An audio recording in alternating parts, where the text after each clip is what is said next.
My husband and I are having our very first baby, and last week they did the whole Doppler thing where they feel the baby's heartbeat and the sound comes up, and it's like this crazy moment where you're like, oh my gosh, there's an actual baby growing inside my stomach. And it's almost like you kind of forget that it's happening, right? Because you don't look any different and life doesn't feel any different yet.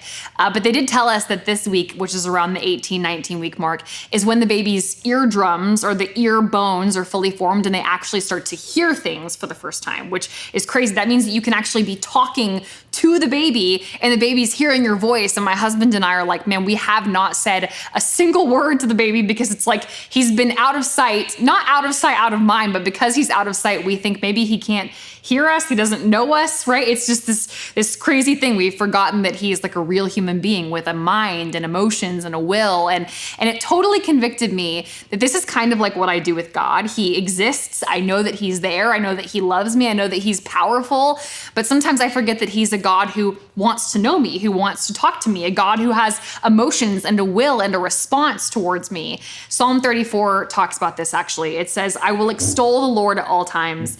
His praise will always be on my lips. David's actually praying this prayer. He's singing this from the cave. It is a very dark time in his life, on the run for his life. And it's a moment of suffering where David says this. He says, I will extol the Lord at all times. His praise will always be on my lips. I will glory in the Lord. Let the afflicted hear and rejoice. Glorify the Lord with me. Let us exalt his name together. This is a crazy prayer to pray when you're in the midst of your most intense suffering, right? I love the Lord. The Lord's praise will always be on my lips. I will magnify the Lord. I will make the Lord's name great. Why? How is it possible that David could pray this prayer? It's because of this next verse. In verse 4, David has a real experience with God. He says, I sought the Lord and he answered me.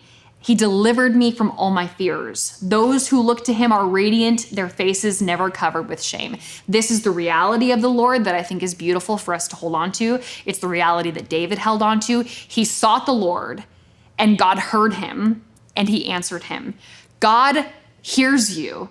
He answers you. He responds to you. He doesn't leave you alone in your troubles or in your sufferings. All you have to do is seek him, look to him, and he will be with you and comfort you. So my encouragement to you is really just for your prayer life. Are you seeking the Lord in your conversations, in your prayer life? Are you talking to him? Are you inviting him into situations? Are you asking him what he thinks about things? And are you waiting for him to give response? Because he wants to talk to you. He's a person he's a person and he's God. He's your father. He's your savior. He desires to live your life with you. So stop living it so separately.